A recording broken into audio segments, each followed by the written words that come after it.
portion of the reserve fund or income thereof shall accrue to the general fund of the national government or any of its agencies or instrumentalities, including government-owned or controlled corporation. Yes, Your Honor. Is this the first time last year? Was it the first time that GOCCs or any government agency for that matter were required to review and reduce their respective reserve funds for the purpose of producing funds to be transferred to the National Treasury? As far as I know, this is the first time, Your Honor. All right. So, would you agree that in so doing, review and reduce their respective reserve funds? Okay. The Philhealth specifically reopened the closed books. Its closed books in 2021, 2022, and 2023. Your Honor, I am not really very sure about the technical meaning of reopening one's books. But as far as I know, based on that provision of the Special Provision 1D, Chapter 43, on the unprogrammed appropriations, what is simply required is for the GOCCs to review and reduce to a reasonable level their reserve funds on the basis of their historical disbursements over the past few years, 3 years to be more specific. Yes, Mr. So it's a matter of Solicitor General. simply looking at the data pertaining to their annual disbursements for 2021, 2022, and 2023. All right. And because of this review, the PhilHealth was able to reduce its reserve funds for these 3 years. And it is those funds that the PhilHealth transferred to the Bureau of Treasury. No, Your Honor. They computed the reasonable amount of reserves based on actual disbursements for the past 3 years.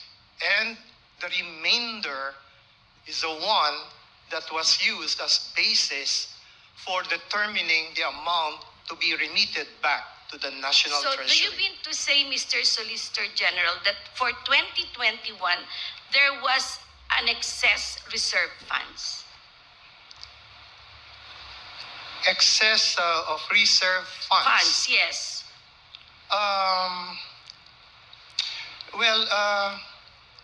I would say that, excess of reserve funds in relation to what, Your Honor? Reserve funds are specifically earmarked to answer or cover payments Yes, of Your the Honor. claims of beneficiaries. And if there is an excess, to fund programs that will ultimately reduce the financial responsibilities of the beneficiaries. And third, if there's still excess in the excess, to invest the same. So, Mr. Solicitor General, in 2021, was there excess reserve funds? Your Honor, if we are going by the definition of reserve fund under Section 11 of the Universal Health Care Act, that reserve fund is determined by the actuarial computation. Yes, Mr. Solicitor General, I have no quarrel with that. My point is, was there excess funds in 2021 coming from the reserve funds of PhilHealth? Yes, the answer to that question is yes, Your and Honor. Section 11 tells PhilHealth what to do with the excess funds. Exactly, Your Doesn't Honor. it? Yes? No, Your Honor, there is no violation because that responsibility on the part of PhilHealth to make use of any excess over the reserve fund for the twin purposes of increasing benefit packages and reducing the contributions from the members is something that can be implemented within the period of 10 years. It's not something that has to be implemented immediately. So in other words, even if we have that special provision 1D, it does not mean that the obligations of Philhealth to spend the excess over its reserve fund has been abandoned, because that is something that can be complied with at some future time. It's At some future time. It's a 10-year period of Yes, implementation. and Your Honor. this is the sixth year. Yes, Your Honor. So you have not started with the programs yet, because according to you, the excess funds may be devoted for other purposes, because anyway, the timeline is 10 years. No, Your Honor, there is no inconsistency, because as we speak, PhilHealth has been increasing its benefit packages even before Special Provision 1D came into effect. And more so, after that provision, special provision, was enacted as part of the unprogrammed appropriations. Yes, Mr. We have seen a Solicitor slew General. of benefit increases over the past several months, Your Honor. Several months, not only. Several months only. But when even when PhilHealth is required to do it from the time it has been created under UHCA. that is very true, Your Honor. Yes. But this is a matter which is reserved to the Board of Directors of PhilHealth. Yes. This is a management A thing. management and a business judgment. But then, the judgment of PhilHealth to disperse its funds is limited by Section 11. That reserve funds, as it is named, is reserved and cannot be subject to the discretion of PhilHealth to be used for another purpose. We are referring, Your Honor, to the excess over the reserve fund.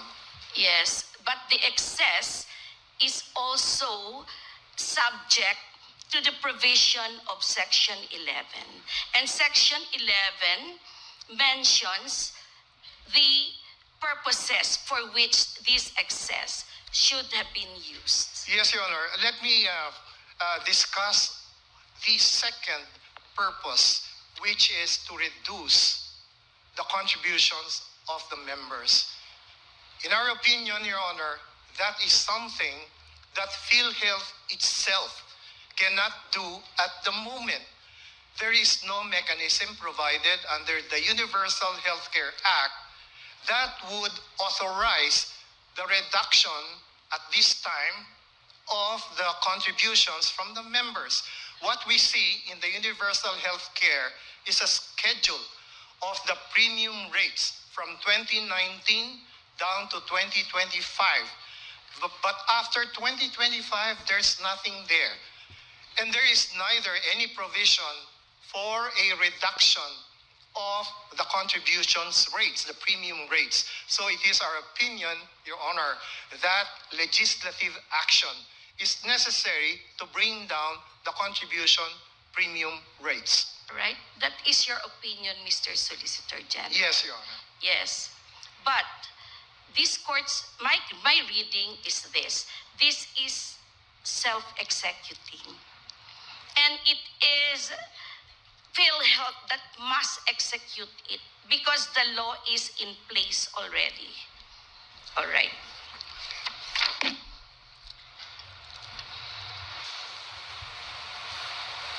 All right. When funding unprogrammed appropriations, how does Congress determine where to get the funds and which appropriations to realign? Your Honor, under Special Provision 1D, There are various sources of funds, such as excess of revenue collections over the targets, or new revenues, whether these are tax or non-tax. There are foreign loans approved, which might also go into the pool. And finally, this new additional source. And excess reserve funds. Excess... Reserve funds. No, it's called As a result, fund balance. yes, Your Honor. as a result of the review and reduction scheme To reasonable levels Yeah. of their to reasonable level reserve funds. is discretionary. It has no fixed standard. All right. There are So- guidelines, Your Honor, set by the Department Yes. of Finance for determining the computation of what should be a reasonable level. Yes. According to the DOF, the funds to be remitted to the National Treasury will finance urgent national projects. In Annex A of your compliance, dated November 8, 2024, pages 1 to 4, the OSG enumerated some of these projects, including routine maintenance of national roads, the Panay Guimaras Negros Island Bridges, or the PGN Bridges project, and payment of right-of-way. These are all construction projects, Mr. Solicitor General, correct? Not all of them, Your Honor. Not all of them, Your Honor. All Some right. of them pertain to health projects. No, I'm talking about the routine maintenance of national roads, the PGN Bridges project, and payment of right-of-way. Correct? In a sense, they are Yes, they routinary, are. ordinary expenses. They or they expenditures. pertain to construction projects of the government. Correct? Infrastructure. Yes. You can call it that, infrastructure projects. All right. With respect to the PGN Bridges project, per DBM's budget of expenditures and source of financing FY 2024 report, the PGN Bridges project appears to be fully funded by the Export-Import Bank of Korea in the amount of 174.49 billion plus. Is there an urgency to transfer the Philhealth funds when the project is already fully funded? Your Honor, this is a matter really of delving into the wisdom of the legislature in allocating funds. Yes. So when funding a project that is already fully funded under the category of unprogrammed and funds. I didn't quite get the Programs. question, Your Yes. Honor. Pardon me. Yes. Export-Import Bank of Korea has loaned the Philippines 174.49 billion plus. Is there an urgency to transfer the PhilHealth funds when the project is already fully funded? Your Honor, I think one consideration by the Congress in doing so is a determination of when a project is already implementable. So if a project that has already been identified and sufficiently funded is considered to be non-implementable for the given fiscal year, then I think it is the decision of the Congress in the exercise of its policy or wisdom, so to speak, to move it to the unprogrammed appropriations in the meantime. Yes, all right. So, has the government moved this amount to the unprogrammed funds of the government? There are so... This I'm sorry. Export-Import Bank of Korea loan, has the government moved it to unprogrammed funds? We will have to check on Yes, that. please check on that. Yes, whether that has been actually transferred only or removed altogether. Yes. Because there were certain removals made by the Congress in the proposed infrastructure or other projects How of the can the government have removed this when it is a loan specifically for that purpose? It is something that can be deferred, Your Honor, even Yes, if it's what funded. is the reason for deferring it? Your Honor, I cannot speculate on Correct. the reasons of the I go now, congressman. yes, to my next question. Has the government spent even a single centavo from that loan, considering that the project has not even started? Well, there is nothing to spend for if the project has not even started, Your So Honor. where is the money? The money went presumably to the National Treasury for the purpose of using it for projects and programs under the unprogrammed So we have appropriations. unused funds for the project, and yet we still got money from Philhealth to supplement this fund that has been unused for years.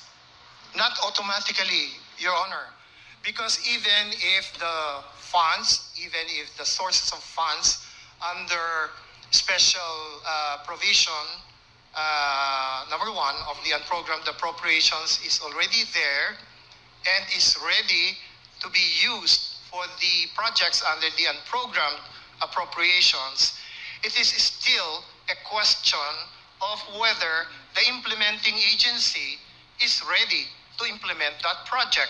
So if the implementing agency does not think that it can implement such a project within the given year, then it will not ask for any allocation under the Yes. unprogrammed appropriations. Yes, but aside from the foreign funding from Korea for this project, in 2022, there was additional funding from the GAA for this project in the amount of 50 million in 2022. In 2023, another 57 million. This is over and above the Korea Export-Import Bank of Korea loan. Where did this money go when the project has not even started? We will check on that, Your Honor, because that is a very specific project which we have not really examined. Yes, we're please looking do at that. the totality of all the projects that were defunded or where the allocations have been reduced, and or some projects that had actually been removed from the program appropriations under the NEP, and which may have found themselves in the unprogrammed appropriations. Yes, Mr. Solicitor General. And based on the special allotment release order, the use of funds for the PGN Bridge project is released on a quarterly basis, showing that the payment of funds is done in phases. More, based on the press release of the local government of Iloilo on the project timeline, the construction period for Section A, which is the 13-kilometer Panay-Guimaras project, is from a third quarter of 2025 up to the fourth quarter of 2028. Given these premises, what is the urgency of remitting the subject funds if the construction of the PG and Bridges project has already been funded and has yet to start in 2025? Your Honor, the urgency is on the use of these available funds for all the projects listed under the unprogrammed appropriations. There are so many of them. I think 57 different Yes, purposes. and it's one of them. And it shows that it has had multiple fundings. All right. On maintenance of national roads, which national roads are we referring to? Your Honor, we can refer to the SARO released by the Department of Budget and Management to determine which particular projects had already availed themselves of funding from the provisions of special So there are no provision. specific national roads that are covered by the unprogrammed funds. Your Honor, what is stated under the unprogrammed appropriations are purposes. Purposes, not specific particular project. Correct. Now, it depends on the implementing agency to determine which specific road project it wants to be implemented using the funds available from Special Provision 1B. Yes, thank you for that, Mr. Solicitor General. In the 2024 GAA, there is already an appropriation for the maintenance of national roads under its special road fund of 15 million. 1.6 billion under maintenance, repair, and rehabilitation of infrastructure facilities and other related activities, routing maintenance of national roads, and 463 million under maintenance, repair, and rehabilitation of infrastructure facilities and other related activities, routing maintenance of national bridges, all under the DPWH budget. More, per DPWH Department Order number 32 series of 2020, the road fund shall be remitted to the National Treasury and earmarked for the construction, upgrading, repair, and rehabilitation of roads, bridges, and road drainage. Perhaps each one of us pays the road tax each time we renew our licenses or we register our cars. Considering all this funding, Payment had been substantially delayed.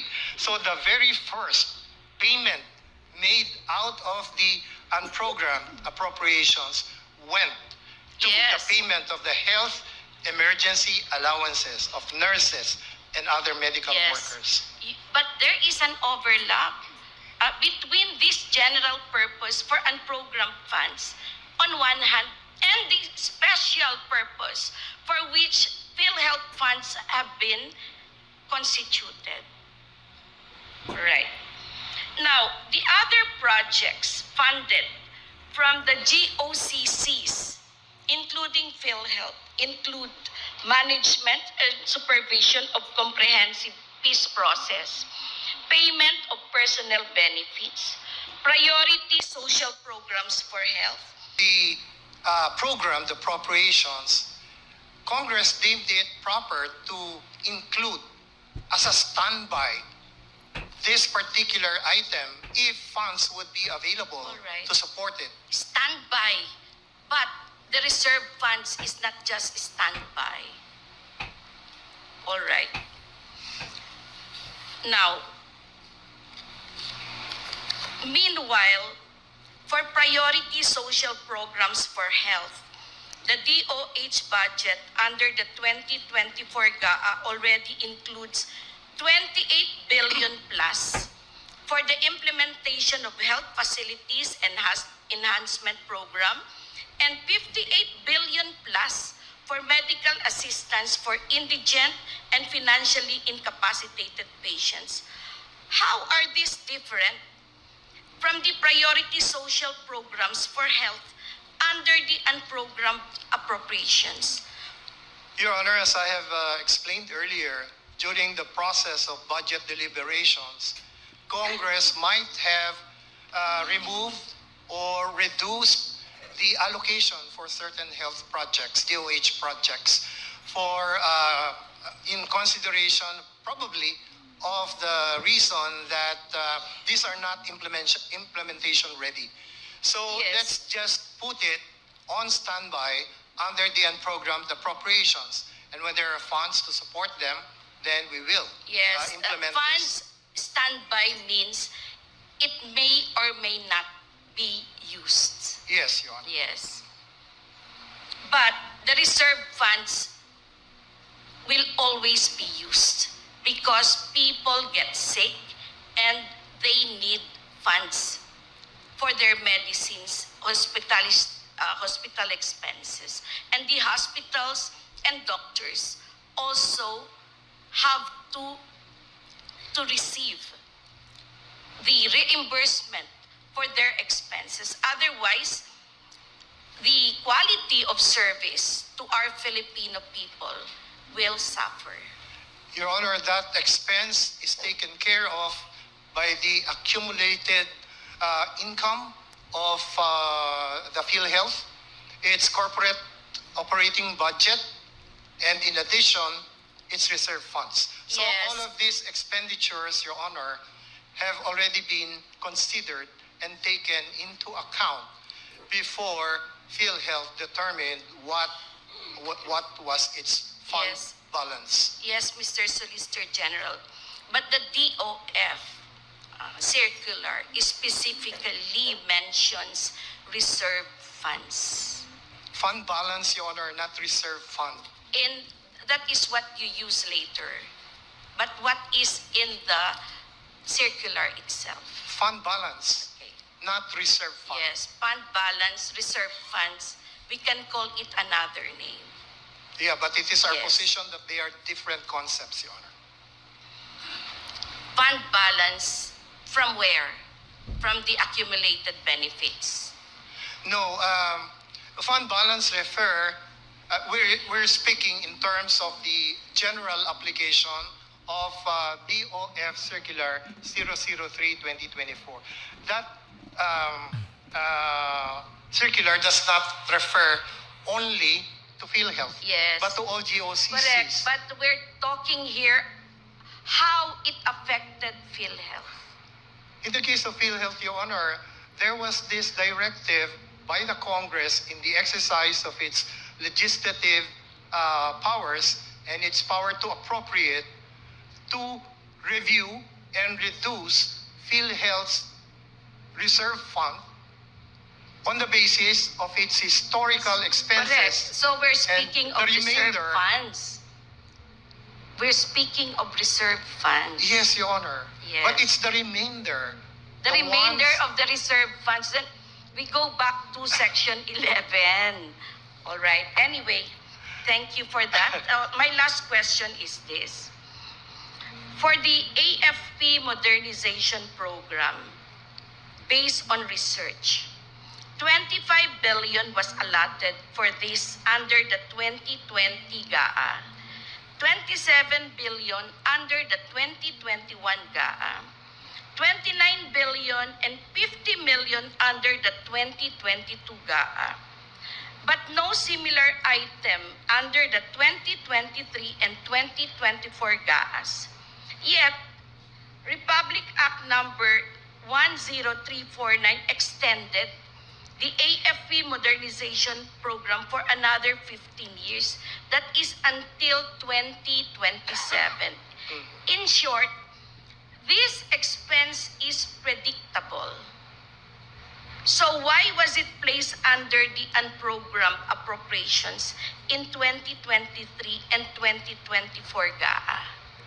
Again, Your Honor, we cannot speculate Yes. on the reasons, The wisdom. on the wisdom of Congress in postponing or deferring certain And expenditures. reclassifying these funds, though predictable, from programmed to unprogrammed. All right.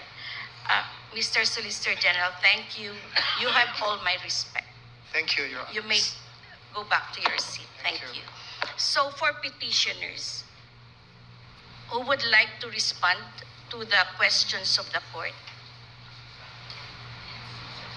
Yes, just two questions, Chief. Thank you.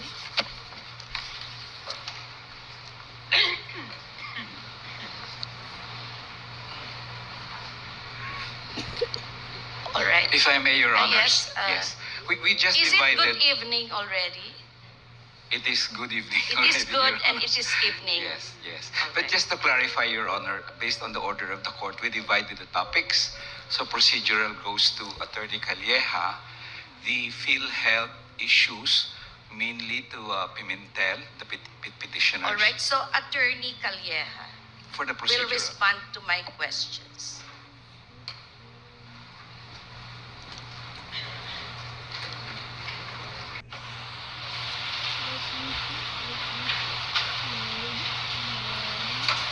If I may, Your Honor, the ones assigned to us is presidential certification and insertion in the budget by the BICAM in the Noted. program funds. All right. Good afternoon, Mr. Counsel. Good evening, rather. Good evening, Your Honors. Yes. Good evening. It's evening. All right. Did Section 1D, Chapter 14, or 43, 43, Your yes, Honor. 43 of GAA 2024 amend the provision under Section 11 of the UHCA, stating that, I quote, no portion of the reserve fund or income thereof shall accrue to the general fund of the national government or any of its agencies or instrumentalities, including government-owned or controlled corporations. Well, anyway, Your Honor, that is for the Pimentel, but I would venture an answer since... Don't venture. I want the one in charge to Okay. respond. Okay, Your Honor. Yes, thank you. Good Madam evening, Your Counsel, Honor. yes, Your please Honor. respond. Yes, Your Honor. It is our argument that it actually amends Section 11 of the Universal Healthcare Act. Your Honor, in the Section 11, it says no portion of the reserve fund or income thereof. Whether, while the reserve fund, the respondents have debated on whether the amounts are actual reserve funds or not, because they have been challenging that it is supposed to be accumulated earnings, Your Honor. But I think the language is clear on the income thereof. Based on the financial statements of PhilHealth from 2013, at least that's the one we were able to review, Your Honor, until present, all premium contributions, whether direct or indirect, are actually reflected as income of the corporation. And therefore, Your Honor, whether the discussion on reserve funds is still debatable based on respondents, it is our argument, Your Honor, that Section 1D actually amended Section 11 of the Universal Healthcare because it is inconsistent. And it is also irreconcilable, Your Honor. All right. Doesn't the Supreme Court, in the exercise of its adjudicatory power, have the authority to order the restoration of the 69 billion fund balance of PhilHealth transferred to the National Treasury through appropriation? Sige. My apologies, Your Honor. We'll have Attorney Colmenares answer the question, Your Honor. The question, Your Honor, is can the court order the return of the PhilHealth funds that were siphoned to the unprogrammed funds? We believe, Your Honor, yes. It can be ordered by the court to be returned. In the first place, Your Honor, the last portion of those transferred happened, the last two actually, Your Honors, happened at the time the court already issued the TRO. The last one and the second that was released one day before the TRO. So your long and short answer is Yes. yes. Okay. Your excuse. Thank you. Thank you. Thank you, Chief Justice. Thank you, everyone.